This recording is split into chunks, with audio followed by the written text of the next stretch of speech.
יהיו לרצון אמרי פי וגיון ליבי לפניך, אדוני צורי וגואלי. May the words of my mouth and thoughts of my heart be acceptable before you, Hashem, my rock, my redeemer. Shalom all. Welcome to a new series of classes that will be offered exclusively to our KosherTorah School student body. And the topic of this course is the Kabbalah in Halakha. Specifically, I'm going to be teaching my Talmidim how elements of the Kabbalah have been implemented into Halakha by certain segments of the rabbinic establishment. And there are those who embrace these traditions, and it helps them, Be'ezrat Hashem, edify and elevate their spiritual and religious observances.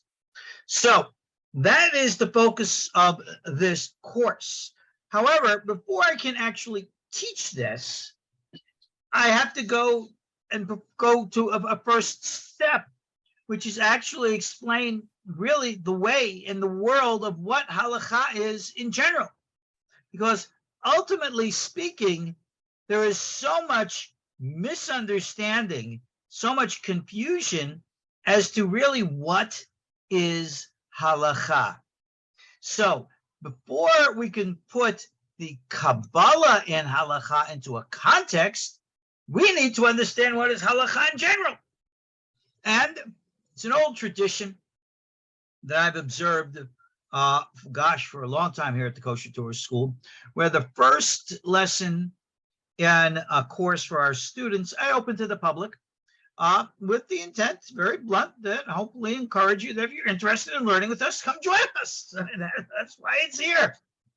So, with no further ado, of course, our doors here at our KosherTorah School open for everybody. We are very proudly, and I might add defiantly, an orthodox, Torah observant organization. We're here strictly to teach in accordance to the ways of our sages, and that we do not accept deviations or anything of the kind, period, end of story. But what exactly does that mean? First, let's understand. The focus, the foundation, the purpose of Torah is, let's put it bluntly, following the will of God, following the way that God has outlined for us from Mount Sinai in his Torah. According to a lot of modern scholars, they try to pick apart the Torah tradition, and they will try to dissect things. One of the most popular expressions is something that came out of Germany back in what I think it was, I don't remember, it was the 18th or 19th century. I think they call it the critical school, came out of Germany, wherein which they unilaterally and defiantly themselves declared Moses writing the Torah, poppycock. It was written by a group of 4 different people. There was a school called the Elohists, another school called the Deuteronomer, another school called the Levitical. I forgot already what the 4th school was. The E school, the J school, the this school, that school. And this school had like this piece, and that school had that piece. And somehow or another, all these pieces got together, and you got the Torah. It's a big mishmash, which is worth nothing. That's pretty much their attitude. Well, if you go and look at the underlying psychology of the people who proposed such ideas, they were really underlying a very anti-Semitic bunch of people, and they had an agenda, and that agenda is still followed by many of the secular scholars, who again themselves have an agenda to disqualify the Torah. Why? 101 reasons. We don't bother to get into it. Frankly, I'm not here to debate them. My attitude towards such, in quotes, secular and or critical expressions my attitude is very Butlerian. In other words, my attitude comes from an expression made by the famous, he was at one time famous, movie character Rhett Butler, whose final words in the movie Gone with the Wind to his soon-to-be ex-wife was, "Frankly, my dear, I don't give a damn." And that word damn, oh my goodness, back in the 1930s, yeah, the movie's almost a century old, that came out, oh my goodness, such harsh language. I still get rabbis who yell at me because I use words like damn. And I say to them, really, you don't like that I use the word damn? And you think I give a damn that you don't like the fact that I use the word damn? Damn. No one's ever accused me of being politically correct. But anyway, you know what? Hold on. Let's turn this off so the noise. There we go. Anyway, continuing. Somebody's got a mic on. I catch you. I bounce you. I will use Jedi powers through the power of the internet, and I'll bop you one. So please mute your mics so we don't disturb everybody. Getting back to business here. With regards to understanding what the Torah says, we're going to start with foundations. These are the foundations that our Torah path is built on. Numero uno, we believe the Torah was given to Moshe Rabbeinu at Har Sinai. No ends, no ifs, no buts.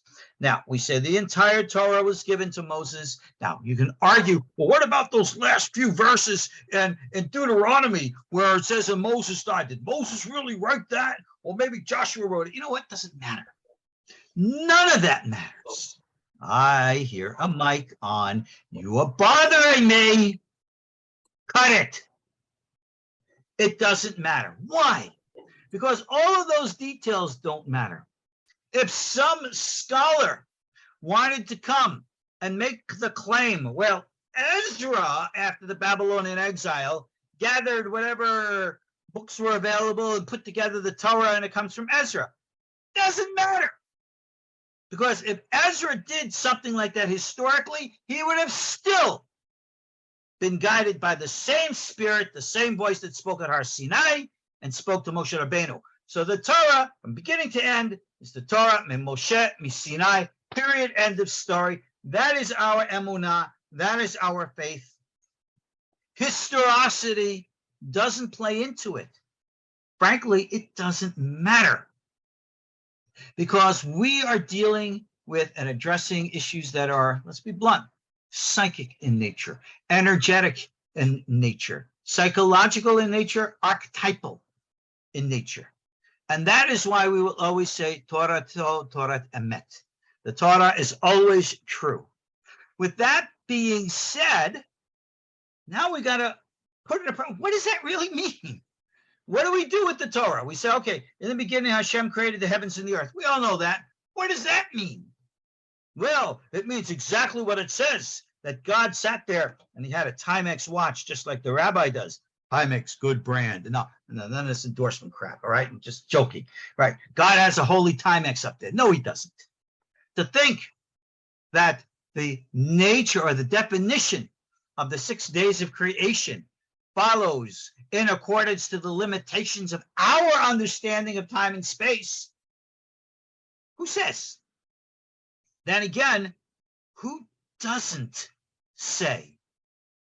So when it comes to understanding something as simple as Genesis, is Genesis simple? You're going to be introduced to one of the most important teachings of all Torah study.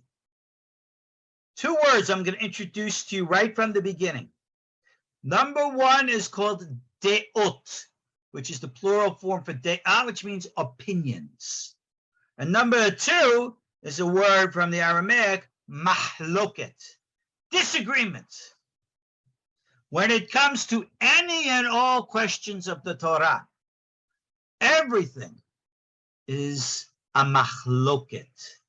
Everything has multiple opinions, multiple ideas, some of which are accepted, others of which are rejected, some of which are more acceptable, some of which are less acceptable.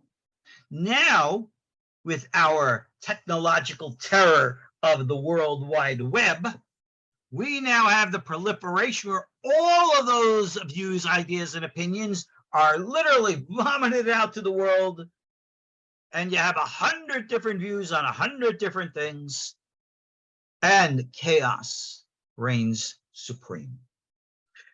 That is why this specific class is important, because I am not going to be able, no one is, this is what's right, this is what's wrong, black and white. Because unlike the theologies and doctrines of other religions, Christianity, we don't hold the concept of correct doctrine. We look to proper, notice I didn't use the word correct, practice. What it comes in the statements of beliefs, ideas that we believe, everybody I'm sure should be familiar with the 13 principles as enumerated by Maimonides. We call those the foundations of our faith. But, as with everything, remember I said, mahloket. If you were to go into the original Hebrew, you'll find that even Maimonides' principal foundations of faith were subject to disagreement and discussion, and to this day still are, be that as it may.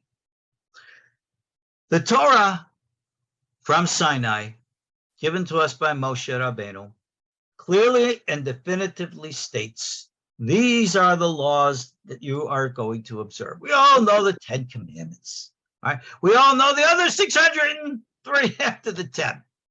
But now, we have the written Torah.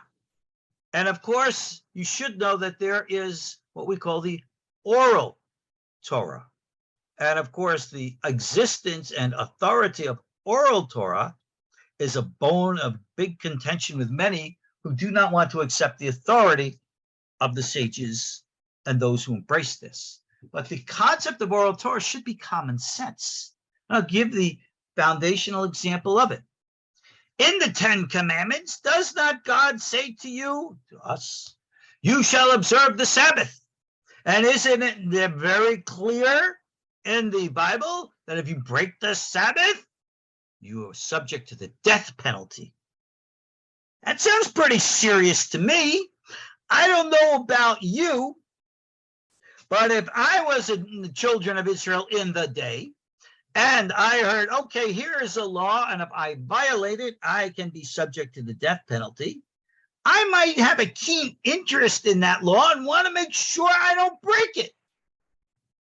Tell me, what are the details of the observance of the Sabbath as outlined in the 5 books of Moses? Not much, not straight out. You'll remember in this book of Numbers, you have the guy who went out and picked up sticks. Where does it say that it was forbidden to do that? They knew it was a violation. Somehow, the people went to Moses and they'd say, Moses, we don't want to, get subject to this death penalty violating the Sabbath. How do we observe it? Moses said, it's not my law. I didn't make it up. Go ask God. So the people ask Moses. Moses asks God, and God says, okay, this is what it is, X, Y, Z. Moses brings it back and tells the people. Never had to be written down. It was the commentary. It was the oral Torah, the Torah Sheba'al Peh. And obviously, being that it comes directly from God, it has the same authority as the written Torah.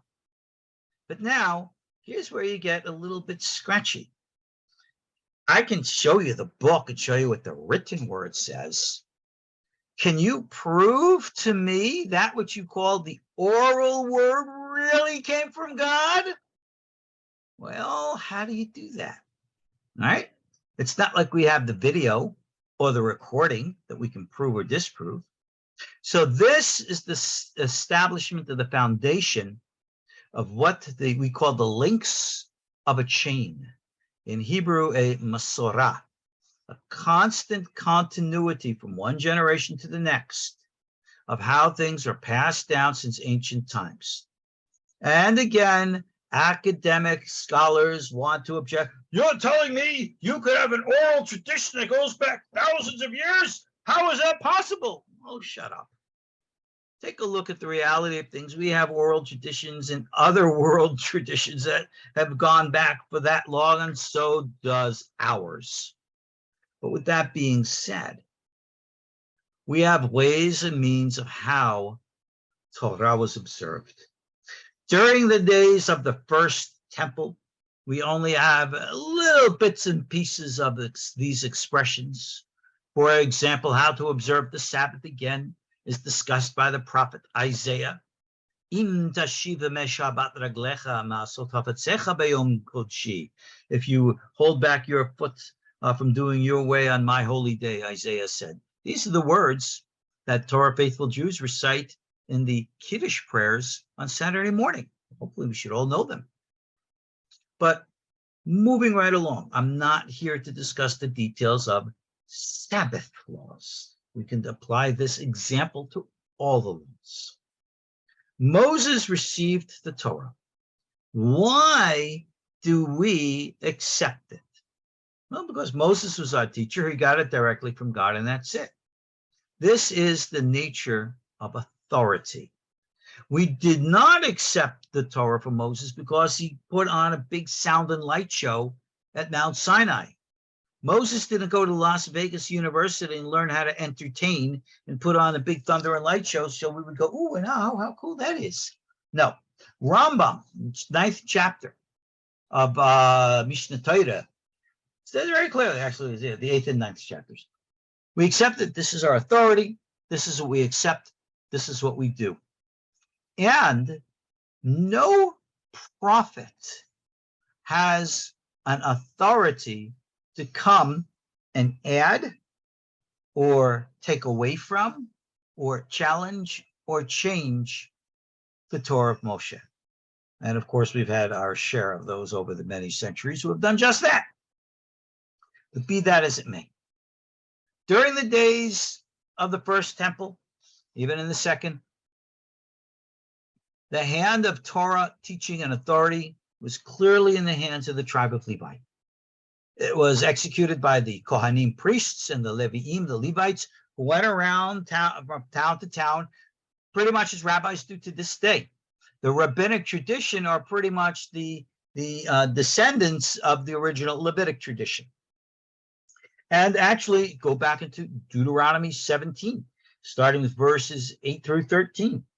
It says, if there is a case that's too baffling for you to decide, and you don't know what to do, you go and appear before the Kohanim, or the Leviim, or the judge who will be in those days. And what that judge tells you to do, you do it. You don't veer to the right, you don't veer to the left, you pay attention. So, with the destruction of the temple and the break of the authority of the Levites, who took over? Those who actually devoted their times separating from all of society with the specific intent to focus on what the words meant, what the meaning of the Torah is. We didn't have a prophet who could say, thus saith the Lord, the true meaning of the Halakha is, etc. No. The Bible makes it very clear. The Psalm says it best, right? The heavens are the heavens of the earth. Excuse me. The heavens are the heavens of Hashem, and the earth he gave to the children of men. We also know from Deuteronomy, at the end, there is a very famous verse that says, if and when you have a question about how the Torah is, you don't say it's up in the heavens. You don't say it's on the other side of the ocean or whatever else. We say, lo b'shamayim hi. The Torah is not in heaven. And being that it is not in heaven, the nature and the definition of the way of how it is observed is squarely and authoritatively put into the hands of us, those who are qualified to actually understand it. The nature, or let me rephrase that, the identity of the qualified in the day was actually as a type of an ordination. We had the High Court, which was made up of 70 men. I'm sure everybody's heard the term Sanhedrin. It existed for a good while after the destruction of the temple, but eventually faded away. Its authority dissipated. And it would pass down the concept of ordination from not an organization, but from an individual, from teacher to student, from student to teacher, one-on-one. And to this day, in Torah faithful societies, a rabbi who is ordained today is not ordained by an institution. He goes to the yeshiva. The yeshiva doesn't ordain him. A rabbi ordains him. And that rabbi himself has to be a recognized authoritative individual so that the nature of his, in quote, ordination is equally recognized as authoritative. Any Tom, Dick, and Harry can write an authorization document. Says, I authorize this person to be so-and-so. Big deal. That means nothing. It's backed up by your knowledge, your ability, your learning, and what you're able to do, not just a piece of paper. Some of the greatest rabbis I've ever known never received such a piece of paper or an ordination. In other words, they weren't what we call the smichad rav. And they were some of the biggest rabbanim that I've known in Eretz Yisrael. Because in that respect, learning today what we do for the rabbi, that's all well and good, but not necessarily necessary. Moving right along. For years and years after the destruction of the temple, those who focused on learning every word, every subtle nuance of what it meant to try to extract the hidden meanings of how to observe. They were called the original teachers. The Hebrew word is a Tanah. They were the Tanaim. A collection of their teachings was put together, ballpark around the year 180 of the Common Era, by Rabbi Yehuda Nasi. It was called the repetition of the Torah, the famous Mishnah. The reason why Rabbi Yehuda wrote this Mishnah was because many of those oral traditions were being forgotten, being that the Jews were being mowed down by the Romans and everybody else. To figure we better, dedicate this to posterity. And they did, but with great trepidation, because the oral tradition by nature is very flexible. And once you write something down, it becomes very rigid. So for those who have ever actually studied Mishnah, what do you find in almost every Mishnah? Voila, machloket, disagreement, other opinions. You'll see when Rabbi Yehuda wrote, he says, the way to do this is XYZ. However, Rabbi Eliezer or Rabbi Yehoshua or this one or that one says XYZ. For example, and a very famous one, we know from the Mishnah that chicken, even though by definition it's not meat. Remember, the prohibition of meat comes from the verse, do not cook a kid in its mother's milk. Have you ever tried cooking a chicken in its mother's milk? And if you can ever do that, you let me know. Chickens are hatched from eggs. They don't have mother's milks. Okay, so it's not applicable. A chicken, by definition, is parv, meaning it's not meat or dairy. However, you still must slaughter the chicken and remove its blood. And then, according to biblical law, you could have eaten its meat with anything. The rabbis, knowing the nature, they had their hands on the psychic pulse of the nation. The rabbis, they weren't prophets in that they said, thus saith the Lord. They were what we called in Hebrew, they were hachamim. The Hebrew word hacham, chokhmah, which especially in Kabbalah, we know is associated with the world called Atzilut, that intuitive psychic level. All those Tanaim who we refer to, oh, by the way, you know what their Hebrew name was? Perushim, the separate ones. Christians knew them. They called them Pharisees. They weren't the bad guys. They were the good guys, the best. And for those of you who just want to throw in from the side, let's just mention that group called the Essenes. You know, those guys at Qumran? The difference between our Pharisees, our Perushim, our rabbis, our sages, our Chazal, as we call them, and the Essenes, very, very fine line between them. They weren't such big separate groups. The differences of Halakha, Machloket, were mostly based upon understandings of the Beit HaMikdash. There is a book, some teaching Yeah, I guess we call it a book. MMT, Meketzat Mitzvot Torah, which came out of the, I think, Qumran, which outlined 22 issues where the people at Qumran were disagreeing with the people in Yerushalayim. And if you read it, it's just like a regular traditional mahloket of rabbis, very common. But they all lived the same lifestyle, knowing that they had to separate. The Essenes, they thought they had to fight to the death to defeat the Romans. That's why they died. Our sages had that Ruach HaKodesh, that divine inspiration. They knew the exile was coming. They knew they were being charged with God to restructure everything to push through for the next 2,000 years. And here we are today, 2,000 years later, successful talking about the Torah that they developed, that they evolved successfully. So this group of laymen, open to everybody, us, you, me, everyone who wants to come, study the Torah, observe in this way, become like the Levites of old. Even Rambam at the end of Hilchot Yovelim writes about this. It's a path open for us all who want to walk the way. And the way of Torah, the word way, is to go, holech, and the other form, halakha. So that's what it is. Halakha is not the law, it's the way of Torah.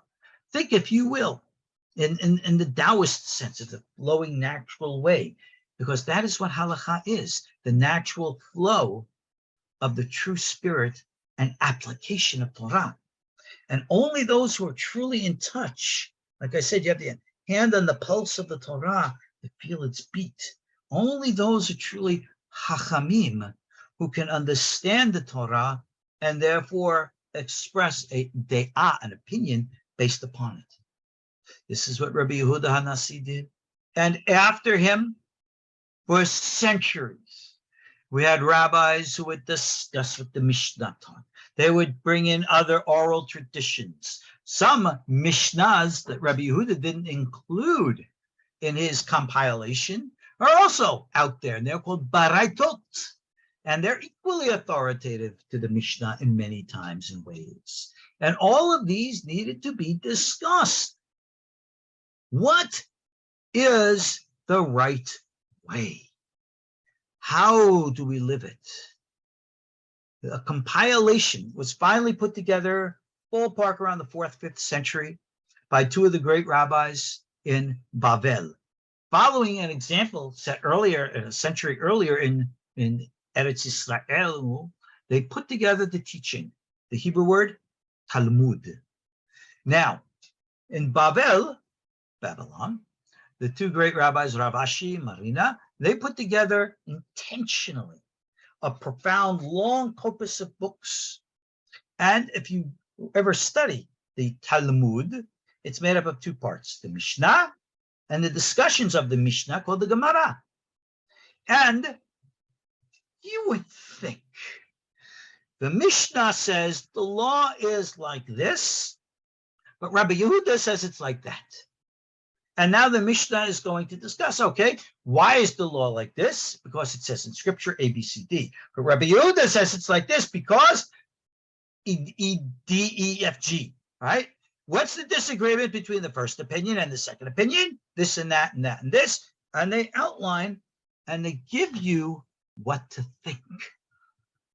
And then all of a sudden, out of nowhere, off of a tangent, this, oh, by the way, did we ever tell you the story about Rabbi Yehuda, that he went off and did this, and the other rabbis who did that? And this is what we call Agadata, or the stories of the Talmud, the legends of the Talmud. And it's a completely different mentality than the rational analytical diagnosis of the Mishnaic texts. So on one page, you open up with a rational analytical discussion, and then all of a sudden you're going into this intuitive story-like stuff, and you're going back and forth between ways and means of thinking, between the rational, intellectual, and almost like the psychic intuitive, back and forth and back. And you're molding your thought processes from being rigid to fluid, to rigid to fluid, back and forth, until you learn that natural pulse and ebb and flow of the Torah. This became known as the Talmud, and it's from Babylon, so we call it the Talmud Bavli. The Talmud Bavli puts together what we know from biblical law. The word for biblical law in Aramaic is de'oraita. Oraita is the Aramaic word for Torah. And the rabbinic law, called, of course, Rabbanan. Now, if you remember moments ago, I mentioned to you something from Rambam, which also is very clearly one of the biblical laws. Thou shalt not add to the laws of the Torah. Not adding to the laws of the Torah? How could we look at rabbinic Judaism and say they didn't add to the laws of the Torah? We got a million rabbinic laws. That's not adding to the laws of the Torah? Not only no, hell no. How could you say that? Because you have to understand what rabbinic law is. Rabbinic law doesn't begin with the words, thus saith the Lord. Rabbinic law is very clearly and definitively those deot, opinions of the rabbis. And it's very clearly demarcated. When I was in yeshiva and we were studying Talmud, the rabbi would hit you in the head and made sure you know the difference between what we call a dinei d'oraita and a dinei d'Rabbanan, the difference between rabbinic law and biblical law. And there's a big difference with regards to application. Let's say we have a machloket, disagreement. How do we properly observe a biblical law? Opinion A is this, opinion B is that. Well, what do? Being that it's biblical law, it's pretty important. We're going to take the stricter opinion of the two. So, safek, which means a question or doubt of a biblical law, a deoraita, we always take the stricter opinion, which is called in Hebrew a chumrah, or we say safek deoraita lechumrah. What about a rabbinic law? The rabbis ordained the rabbinic laws not to add to the Torah because they're not Torah laws. They're rabbinic laws. They're as different as night and day and different as heaven and earth. Rabbis would never add to the Torah. How many sections are there to fill in? 4. A rabbi is going to say 5? Nay. Doesn't happen like that. It's rabbinic law. If you have a question, Rabbi A, Rabbi B arguing, mahloket. Well, being that it's rabbinic law, we can take a lenient opinion. And so the rule is, safek, doubt, question, of a din, law of the rabbis, din de Rabbanan, lekula, take the lenient opinion. So therefore, when it comes to trying to apply the law in a realistic situation, remember it says you shall go to the judge in those days and do as they say. Well, what are they going to say? Interesting, but listen to this. You got a judge sitting and questioning how to apply the law to those Jews, for example, who were living in, at those days, France, northern Germany. And you had other Jews who were living in North Africa, and other Jews who were living in the land of Israel, other Jews who were living in Babel, and we can go down and list 101 other communities.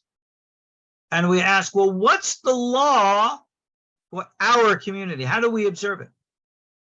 You will find that individual communities and their leaders, rabbis, would discuss, define, and decide a law uniquely for the application for their specific community that may be very different from that of another. And in that is how developed different groups and understandings. The most famous today, of course, we know as the Ashkenazim and the Sfaradim, those from Europe and those in the Middle East. Who's right? Who's wrong? Remember we said deot, opinions? This is why we say elu ve'elu divrei Elohim chaim. These and these are the words of the living God. In other words, we extend respect to both. Somebody in text here saying both are wrong right now. I don't know about that at all. I have both right now, and many more. But moving right along. Long before there were the Sephardi and the Ashkenazi, you had the different traditions between Eretz Yisrael and Bavel. And a lot of these traditions were passed down. The Tanaim made laws. The Amoraim, who were the students of the Tanaim, also made laws. But sometimes customs were established. A custom in Hebrew is called a minhag, tradition. Some minhagim have become pretty widespread throughout the general community. And therefore we have adopted the law, a minhag b'Yisrael Torahi, that a minhag that everybody observes we consider to be of equal stature to a law and hold it accordingly. Well, you don't want to rock the boat in the way of public observance. Very simple. So the Talmud Bavli has become now the foundation authority for all structure and definition of the law. Now, why don't we just read the Talmud and define what the law is? What's all this discussion and arguments and why don't we just open it up? I'm sure that the Talmud has a list. Chapter 1, law number 1, and it will list the laws, right? No, not at all. The Talmud is not, and definitively not, intentionally not, a code of law. You cannot open up the Talmud and where it's going to say, this is the law, A, B, C, D. No. Indeed, even the Talmud, the Gemara itself, Masechet Nidad, Daf Zayin Amud Bet, states very clearly, we don't learn halakha from the Talmud, from the Gemara. Remember what I told you about the purpose of the Gemara was? Left brain, right brain, going into this fluid movement so that you can get your hand on the pulse. Over the many years, over the many centuries, different rabbis from different communities, they would read and learn the Gemara and all the peripheral literature, and living in their own communities, had to address these issues within the context of their own communities. One of the great commentators who wrote and tried to summarize things in the Gemara and the Talmud was a Rabbi Yitzhak Alfasi, who wrote in North Africa. He wrote almost like a condensed version of the Gemara, the Talmud, and tried to propose that as a code. Rabbi Yitzhak Alfasi, is known as the Rif, Resh Yud Pei, Rif. And his code was very, very popular, which led to it being very, accepted. One of the other great codes, everybody knows, was written by Rabbi Moshe ben Maimon in Egypt. He also wanted to write a simple code that everybody could follow, and he called it the repetition of the Torah, or the Mishnah Torah. And his code is very definitive, very clear. But for scholars who read his decisions, not everything is black and white. Everybody agrees with him. Rambam, as we call Maimonides, made decisions, wrote them out, never wrote his sources, never bothered to argue, just said, this is the way it is. And many of the other rabbis from other communities read it and said, wait a second, that's not the way we do things. One of the other great rabbis who wrote the code was in Spain, but he wasn't Spanish. He was actually German. He was Ashkenazi. His name was Rabbeinu Asher, and he wrote a code which we call after his name, the Rosh.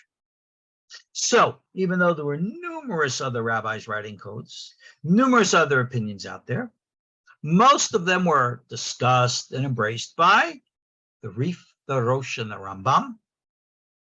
But these three leaders became those whose opinions of how the Talmud was to be interpreted and what laws were to be extracted from it for application, they became the source and the foundation. And we're talking ballpark around the years, let's say 1300s, 1400s, something ballpark like that. And needless to say, more and more people were writing more and more codes. Indeed, the son of the Rosh Rabbeinu Asher, he wrote a tremendous code. And his name, well, he wrote a code specifically to try to take the laws of the Torah, which include, like Maimonides does, all the laws of the land and of the temple and of the Sanhedrin, none of which were in application in Europe at the time. So this guy's name is Rabbi Ya'aqob. He was the son of the Rosh. He wrote a code of law, pretty much just to summarize all the laws that are still applicable to this day. So unlike Maimonides, the Rif, and the Rosh, his own father before him. And he organized all the laws that are applicable today into 4 columns, 4 separate sections. Section 1, dealing with everyday type of things. Section 2, dealing with rabbinic type of things. Section 3, dealing with marriages, divorces, and women's types of things. Section 4, dealing with business matters. These 4 sections became known as the 4 columns. Orach Chaim, Dora De'ah, Even Ezer, and Choshen Mishpat in Hebrew. And this guy, Rabbeinu Ya'aqob, he called his commentary, his code, the Arba Torim, the 4 columns. Now, this is one of the first times when you actually had a real simple black and white way of understanding things. And this was looked as really cool. Now, he added in a lot of things from a lot of different sources. And remember, we're now talking about 1400, 1500. So we're a long way from the 1,000 years after the time that the Gemara was actually codified. So during all that period, people are writing and writing and building, all different traditions, all different customs. And needless to say, people are asking, what do I have to do? What do I don't have to do? And these rabbis rose up with their hand on the pulse of the Torah, guided by a higher psychic authority, and said, let's codify and make things simple.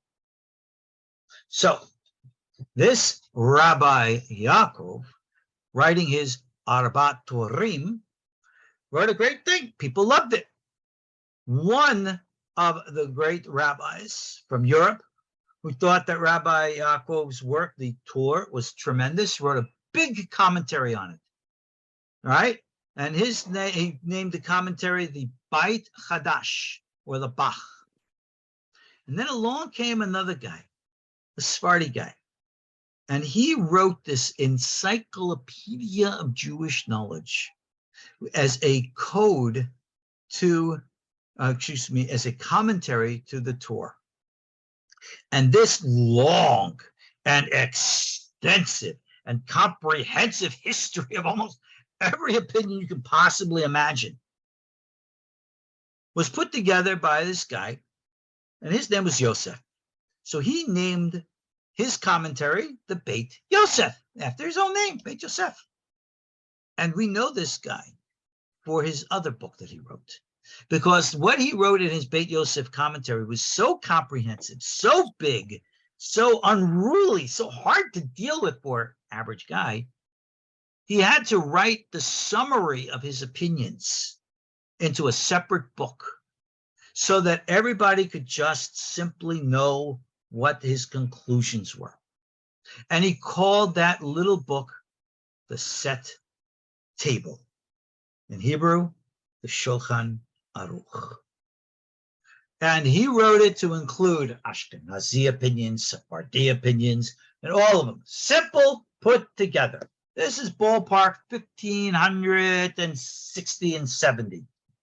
Now, this book proliferated, but Rabbi Yosef Karo was a Sephardi. When his book, the Shulchan Aruch, reached Europe, one of the great rabbis in Europe said, wow, this is really great. But the good Sephardic rabbi is leaving out our Ashkenazi customs. More than need to be expressed. So he wrote the book called The Set Table. Rabbi Moshe Yisrael says, I'm going to write the tablecloth to put over the table. And he called it the Mappa. And to this day, Rabbi Yisrael's additions to Rabbi Yosef Karo's work are printed together side by side in the text of the Shulchan Aruch. One is written in usually what we call the regular Assyrian script that we know today, and the Ramah's work is written in what we call Rashi's script, which is actually an old Sephardi script, even though we name it by the Ashkenazi Rashi, simply because the commentary of Rashi was usually written in that script. But anyway, the two of them together then brought the Shulchan Aruch into the center focus of the practice of Torah today. So since the 1500s, the Shulchan Aruch has been, if you will, the foundation, second only to the Talmud. But, I left a lot out in between one and the other. Let's discuss one of those things that I left out. In the late 1200s, a midrash, a bunch of stories, legends, tales, started to proliferate out of maybe southern France, Spain. And these legends and stories claim to have been, or I should say, claim to have originated with the 2nd century Tana, Rabbi Shimon Bar Yochai. And this group of literature called on the name of Rabbi Shimon was originally called the Midrash of Rabbi Shimon Bar Yochai. And the text opens by saying that the righteous shall shine like the radiance of the heavens. Yaziru kezohar harakia. And therefore, these collections later became known as the Zohar, the foundation of the theoretical Kabbalah, which spread like wildfire amongst all the rabbis and communities. It was originally supposed to be kept hush-hush. Only the secret little, Kabbalists are supposed to know this stuff. Everybody was studying it. Apparently, all the books got copied. Remember, those are that publishing, printing presses. So everybody was knowing about this stuff. Now, this all of a sudden becomes very important because what is the position of authority of these midrashes? Because the Zoharic literature also offers opinions of how to observe the Halakha. It doesn't extrapolate from how the Talmudic discussions developed. It just says, according to our metaphysical understanding, the right way to do things is like this. Very definitive. One of the examples that most in the Torah religious community know today is something that all Torah observant Jews take very seriously. When we wake up in the morning, what's the first thing a religious Jew does? Washes his hands. He'll take a cup with two handles, picks it up in his right hand, hands it to the left, washes the right, hands it over to the right, washes the left, and does that 3 times. It's called washing in sirugin, back and forth. Now, you're supposed to wash your hands every morning, according to Halakha, Gemara, and stuff like that. But this back and forth like that, where'd that come from? That's Zohar for you. Rambam didn't write that. The Rosh didn't write that. The Rif didn't write that. The Zohar said that. Rabbi Yosef Karo, aside from being the master of Halakha, was also tremendously involved in the Kabbalah. Side note, we have a question in text here. What about the Sefer Yetzirah and Bahir? The Sefer Yetzirah and Bahir are older texts, but they did not address issues of Halakha, so therefore, obviously, they're not part of our discussion now. But the Zohar definitely did. What is the position of the authority of the Zohar? It comes in the 13th century, as we said. We've had, texts about Halakha written for 1,000 years before that. Where does this book fit in to the whole? I guess it all depends on how you look at it. Is it really the work of the 2nd century Rabbi Shimon Bar Yochai? Really? Maybe not, no? Well, Rabbi Yosef Karo, author of the Shulchan Aruch, master Kabbalist, he was of the prophetic school too. Rabbi Yosef Karo used to do, channeling type stuff the same exact way as did Nostradamus. Some will even say the two must have learned from the same source, and there's a lot of interesting teachings to try to actually put the two of them at the same time in the same place, in the same way. But we won't bring Rabbi Yosef Tatzayach into this and that. But anyway, Rabbi Yosef Karo held very strongly that the positions of the Zohar should be accepted as binding law, Halakha. In his Beit Yosef commentary, specifically on a section in the first section, Orach Chaim, on 141, there is a question with regards to reading the Torah on the Shabbat. Many of us who go to synagogue, you're very familiar.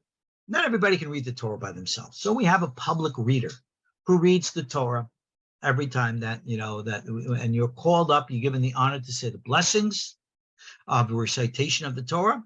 And usually the person saying the blessing doesn't know how to read it. So the public reader reads the Torah. And if you do know how to read it, some will, in a whisper, follow along. So you'll have like two voices. The public reader and the actual person who said the blessing. Well, the Zohar went ballistic on that. Oh, nay, the Zohar says. One voice, that's it. No other voice, you have to have one. And the guy who's up there, he says the blessing has to be absolutely silent and let the public reader read alone. So, Rabbi Yosef Karo, when discussing this, discussed all the different opinions from the Rambam and the Reef and the Rosh and everybody else. And then he concluded and said, we're going to hold and establish the law in accordance to the Zohar. Because any law, he states, that is not written directly black and white in the Talmud, even if it's discussed by all the earlier generations of rabbis, and the Zohar has an opinion, we will elevate the opinion of the Zohar and consider it authoritative over all the other Halakhic authorities. All right?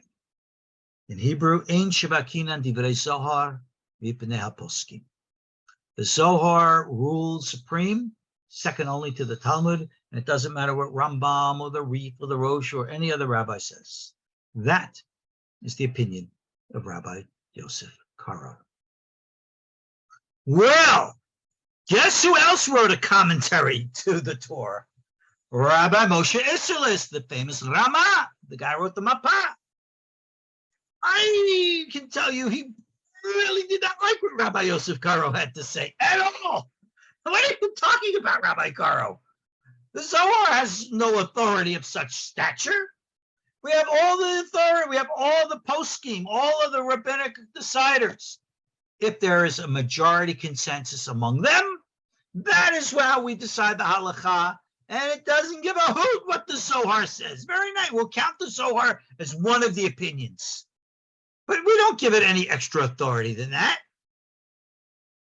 And so you have the disagreement, which became a foundation of what we call a machloket between Kabbalah, Halakha, which is founded upon Kabbalah, and Halakha, which is traditionally consistent with the positions it's always been throughout history, with who we call those who ordain the law, the poskim.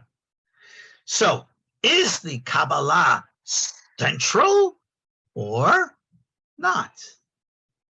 Moving right along. Now, this type of difference continued all from the 15th century. Remember, I said the Shulchan Aruch, Beit Yosef, and all this put together about 1550, 1560, 50. I think Rabbi Karo passed in 1570. So it was by that time that all of this stuff was out there.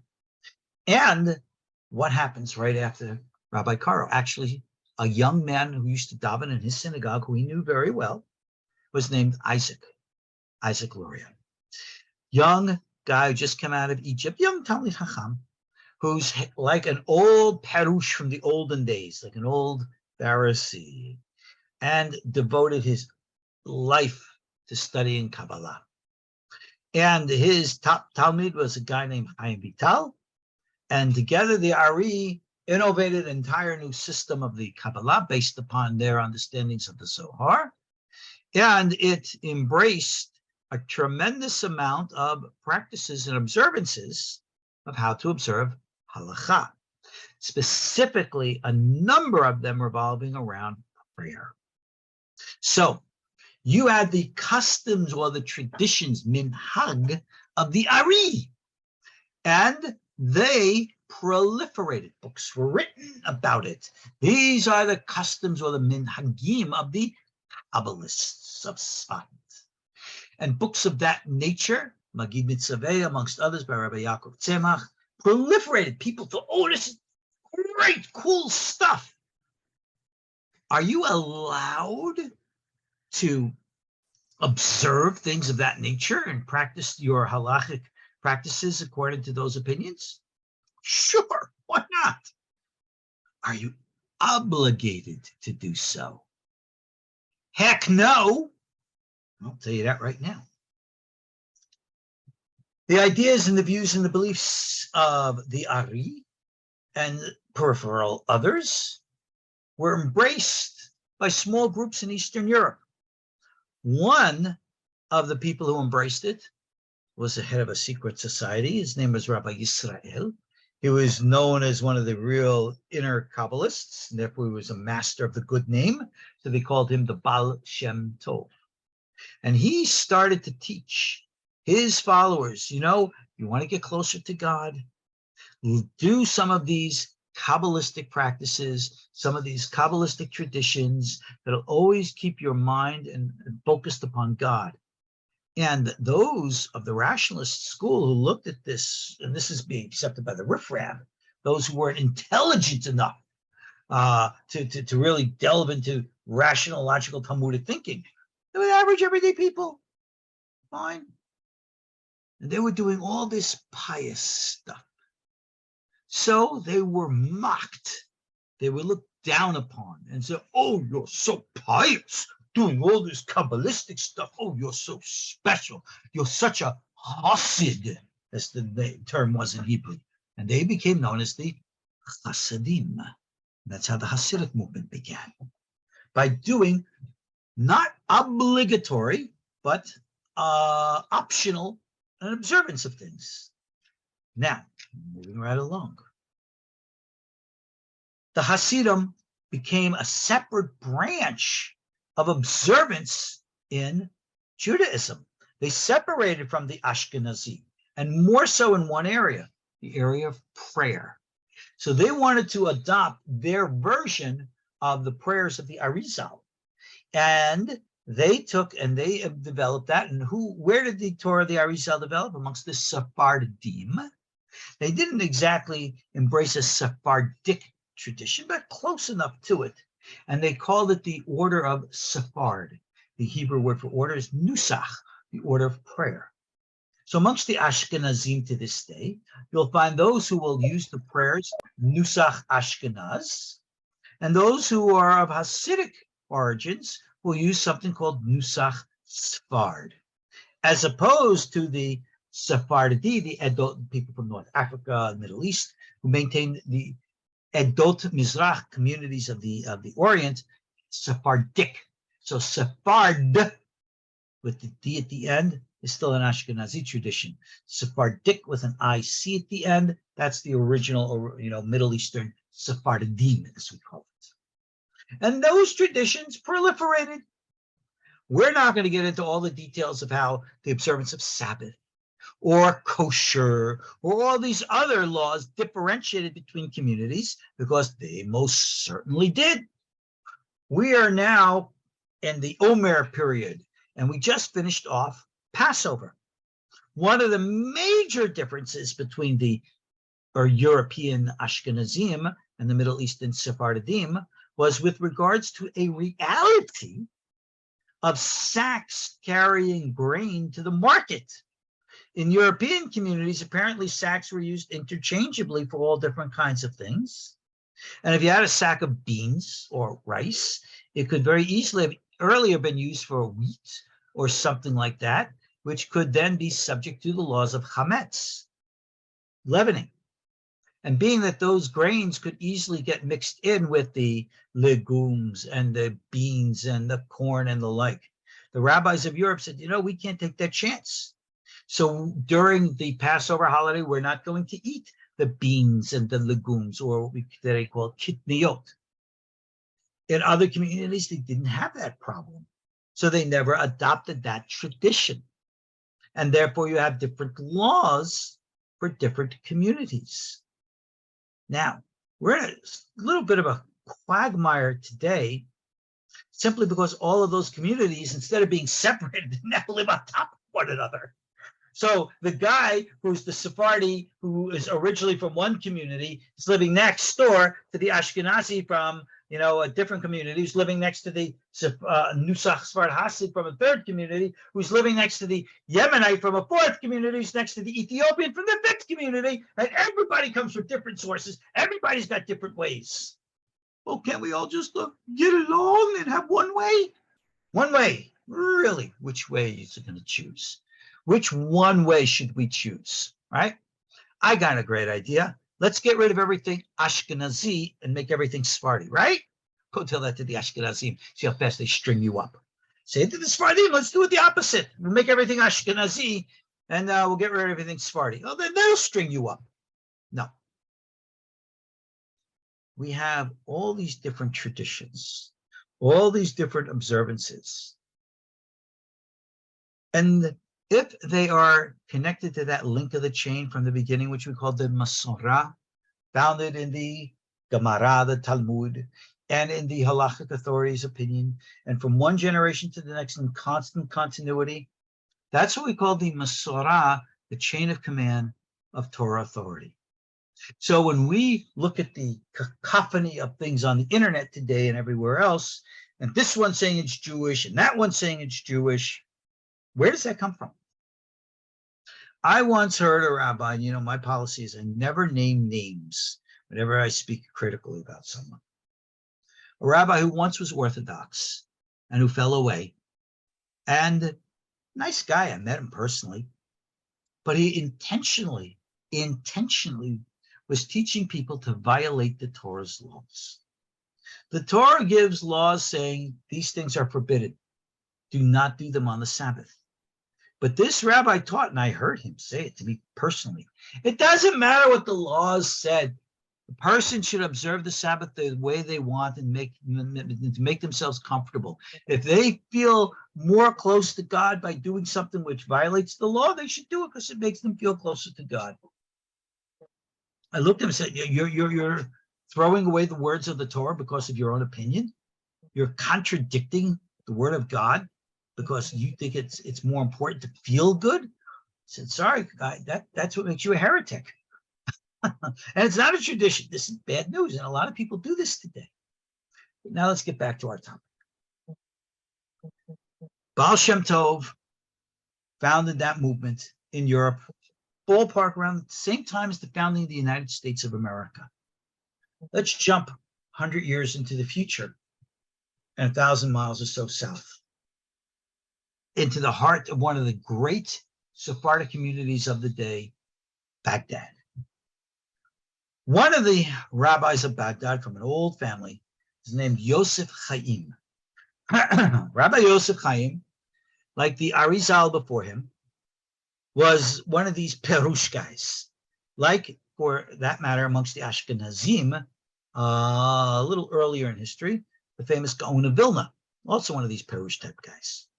And this Rabbi Yosef Chaim was trained and taught in the ways of the Kabbalah, and he thought very much like the Baal Shem Tov and said, we have to bring the Kabbalah to the masses.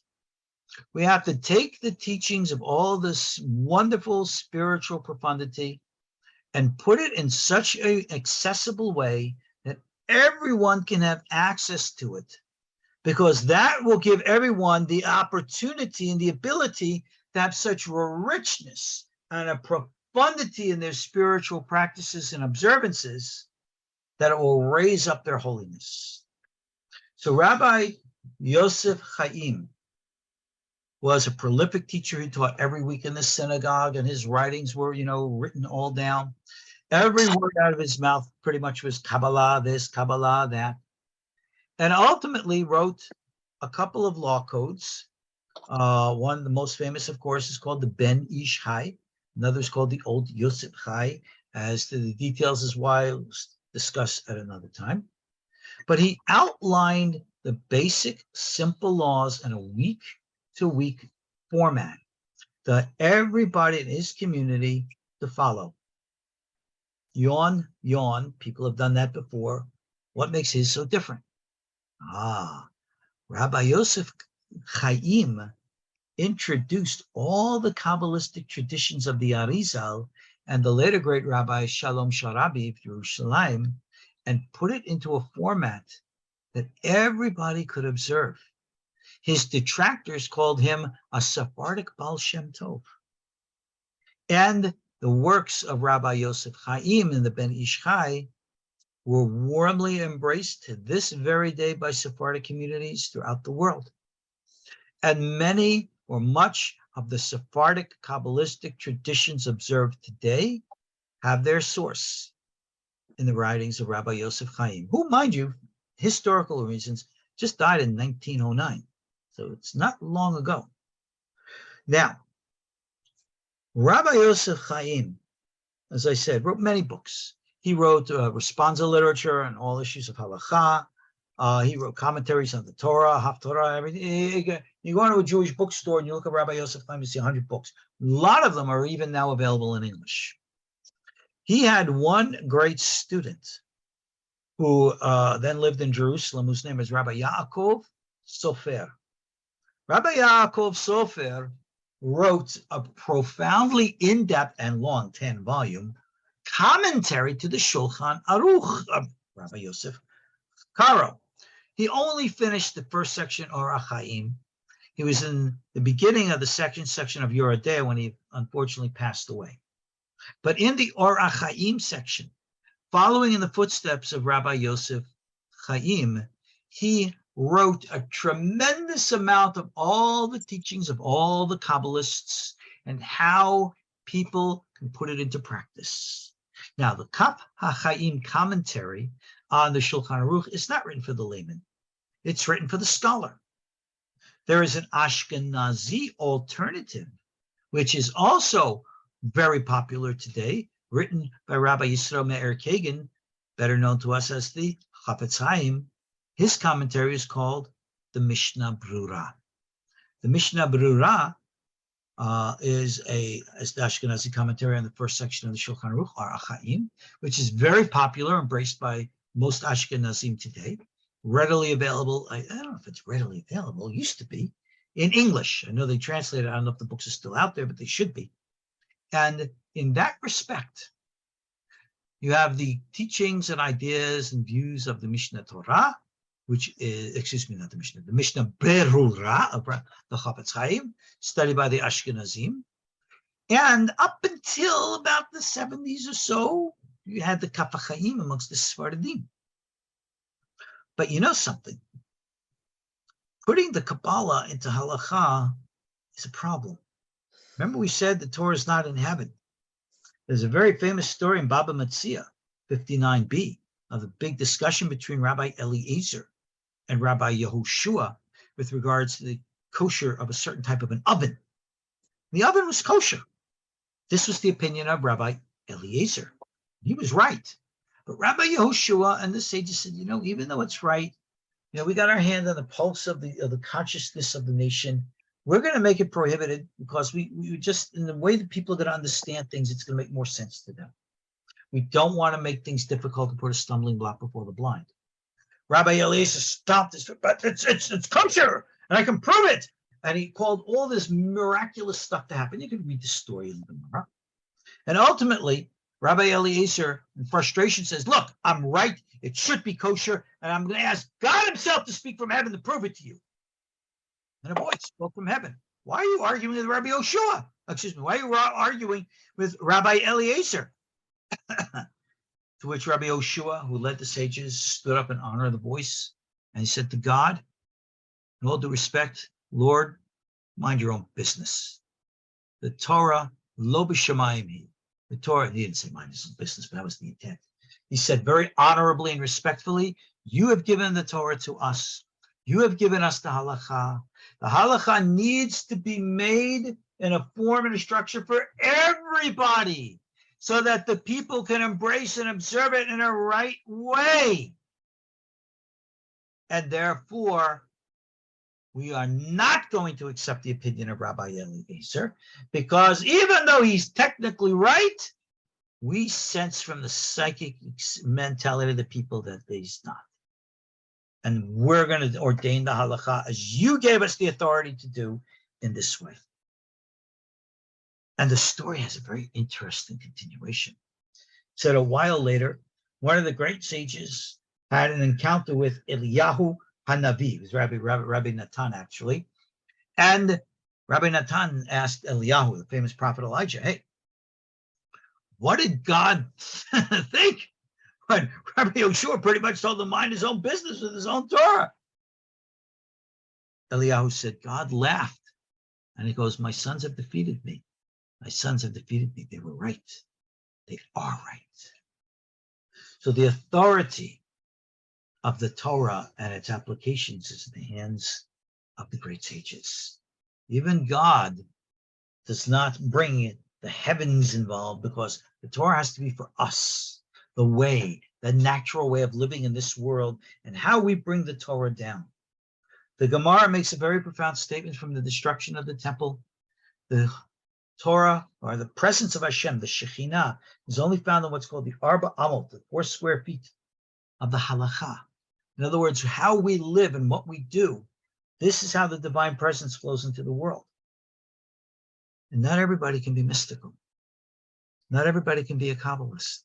Not everybody can elevate to do so in the way that the Ben Ish Chai or the Kaf HaHayim or others or the Baal Shem Tov would desire.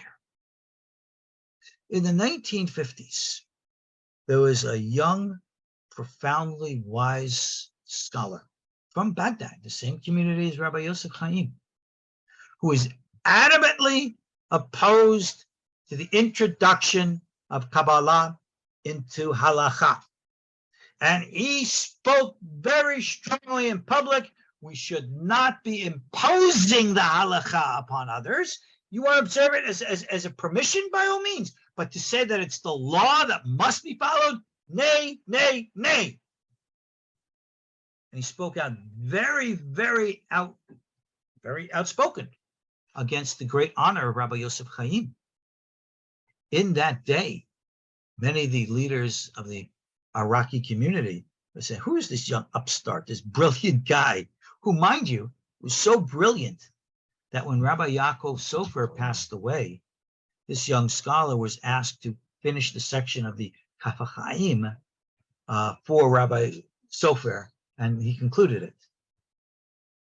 They were going to put this young scholar in excommunication for the disrespect he showed to Rabbi Yosef Chaim.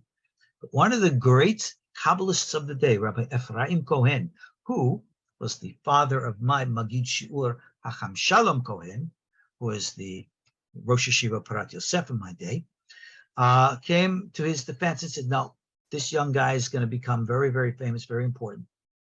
Don't push him. Leave it be. And that young upstart scholar, his name was Ovadia Yosef, who then became the Rishon LeZion, the chief rabbi, the Sephardic rabbi of Israel, himself considered to be one of the greatest luminaries and scholars of the 20th century.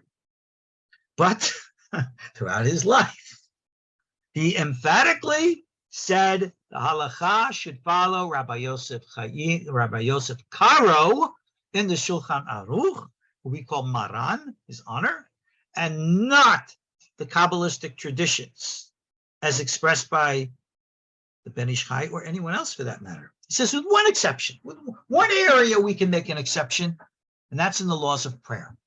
In the laws of prayer, we can follow the Ariel and the Rashash, because that's kadosh. That's super high. So even Rabbi Avadia Yosef would say, yeah, in the laws of prayer, we'll follow that. But with kosher laws, Shabbat laws, very interesting thing about Rabbi Yosef Chaim. With all of his Kabbalah, him being a Sephardi, Sephardim are usually in many ways more lenient in Halakhic practice than Ashkenazim, but not Rabbi Yosef Chaim. Rabbi Yosef Chaim, the famous Ben Ish Chai Baghdad, when it came to practice of law, he took very strict opinions, many times quoting from one of the most strictest authorities amongst the Ashkenazim, another famous rabbi whose name is Shni Or Zalman, who wrote his own personal Shulchan Aruch called the Shulchan Aruch Harav of the rabbi. Rabbi Shni Or Zalman, of course, founded the Hasidic movement, today known as Lubavitch.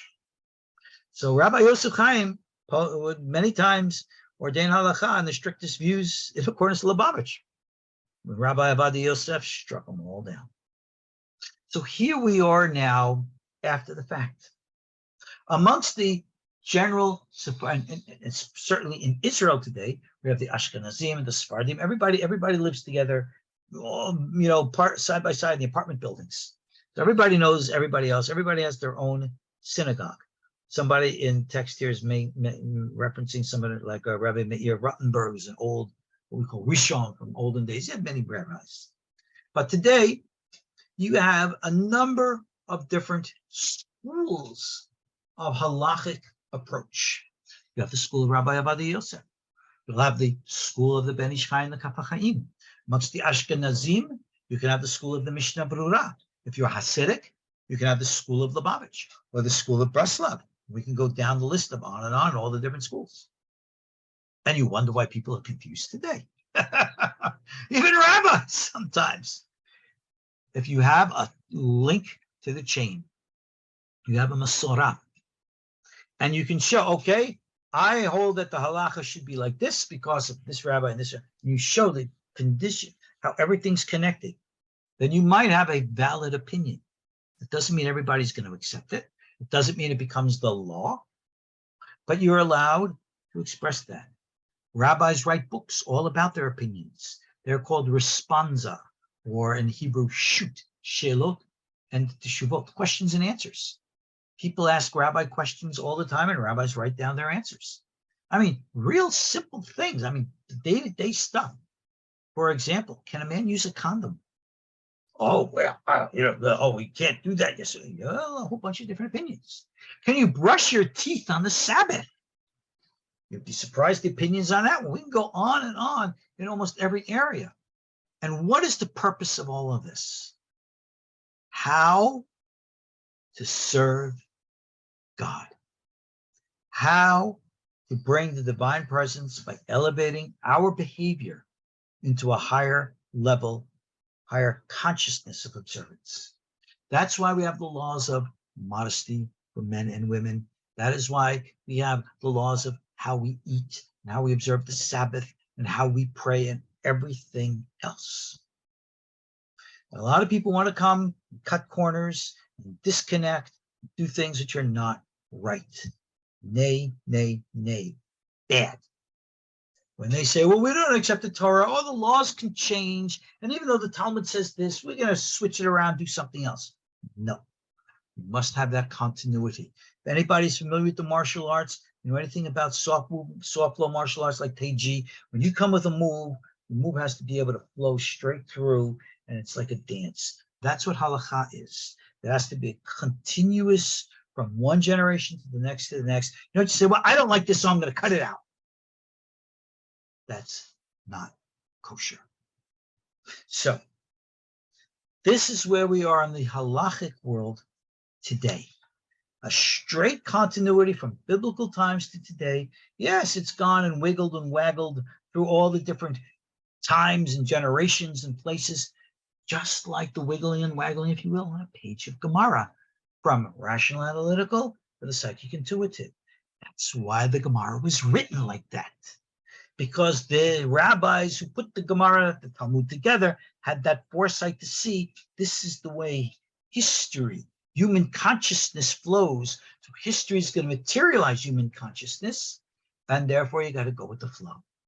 So whether you're talking about the rabbis, or the Ashkenazim, or the Sephardim, those who are the teachers of law, they all get together and they discuss things, and they'll agree and they'll disagree, but there's a continuity of relationship and respect, all within the context of what is truly Torah observance. And that is the way, and that is, what is halakha. Now, to direct for a second, the course that we're going to continue with now is going to specifically teach the Kabbalistic halakha of the Ben Ish Chai and the Kaf Ha-Hayim, one of the many schools of halakha. It is not going to be a comprehensive discussion of all those opinions and practices and details of halakha. That is not what we're doing here, and it can't be. Look at our audience who's here live. We have people from all walks of life, many different communities, many different backgrounds. For you personally, if you want to know what you yourself as an individual should be doing in the practice of halakha, the only person that you need to talk to is your personal, local, Orthodox rabbi. If you're a member of a community and you have a rabbi who's the leader of that community, he establishes for his community the norm of practice. You don't come into his community, thumb your nose up and say, I'm going to do what I want. If you're in his community, conform to the practices of the community. You show honor and you show respect to the community. Whether it's Sephardi, Ashkenazi, it doesn't matter. You fit in. And if you don't like the community, then leave it. Go to another community where you can fit in. But that is showing proper respect. And the reason why I will not posek or decide or define or express a halakhic opinion of my own here on the internet, because there are just too many people all over the place. And I can't give a halakhic opinion on the internet, which is going to be applicable to 70 different people in 70 different circumstances in 70 different ways. It just doesn't fit. You got to go to your local guy and your local Orthodox rabbi. It doesn't matter if he's a Lubavitch or a Breslauer, a Sephardi Ashkenazi, a Litvak, doesn't matter. Whoever, whatever he is, as long as he's appropriately a Torah observant, Torah faithful Orthodox rabbi, then you go to him and you listen to what he says. Period. Our class is going to teach the school of the Ben Ish Chai and the Kaf Ha-Hayim on specific topics with the specific intent, like I said, like the Ben Ish Chai said, to give some type of an in-depth understanding of the observances that are halakha, that Kabbalah is applicable to them, with the intent that we should arouse our spirituality or observances in the depth of profundity within our Torah observance. That's what these great sages intended to do, and I hope that I'll be honored to be able to follow in their footsteps to do exactly as they did. And that's why that course is there for our students at the KosherTorah School. And guys, those of you who are members of our school, we will be getting this next Wednesday night.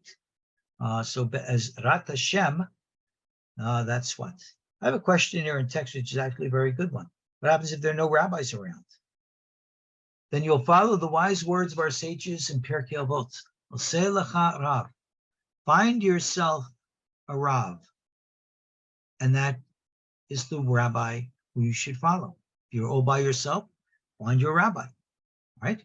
And Rabbi, how do I observe this? These are my circumstances. How do I observe the Sabbath? These are my circumstances. There's no kosher food around. What do I do? What are my parameters? What can I do? The rabbi, knowing the details of halakha, is going to ask you questions. What are your circumstances? What is the parameters? What is the reality? And he will say, okay, under your circumstances, in your specific condition, in my opinion, the best thing for you to do is this or that. And if someone else was going to come and ask the rabbi this exact same question, but with a different set of details, the rabbi's answer could be different as well. I know that's definitely how it is with me.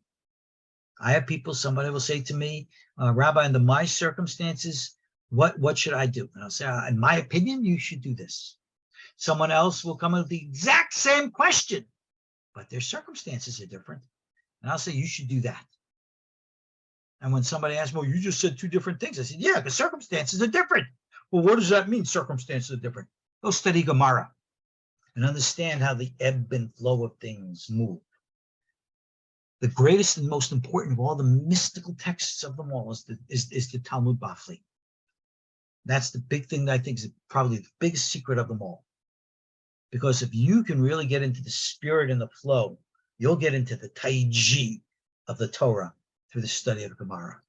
In my opinion, it's the best and highest level of them all.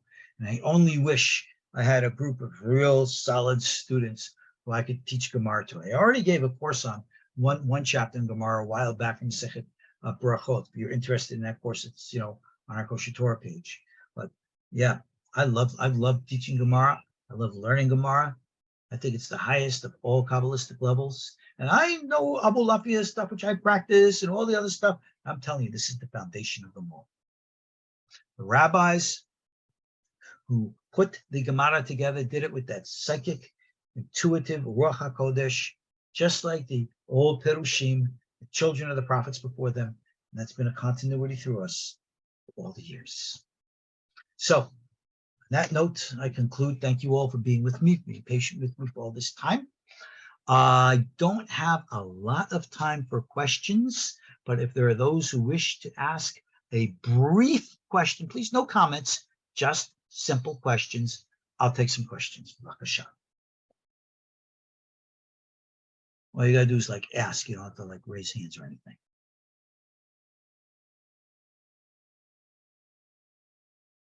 Cool. Ruby, everybody's quiet. That means that everybody's asleep. I love putting people to sleep.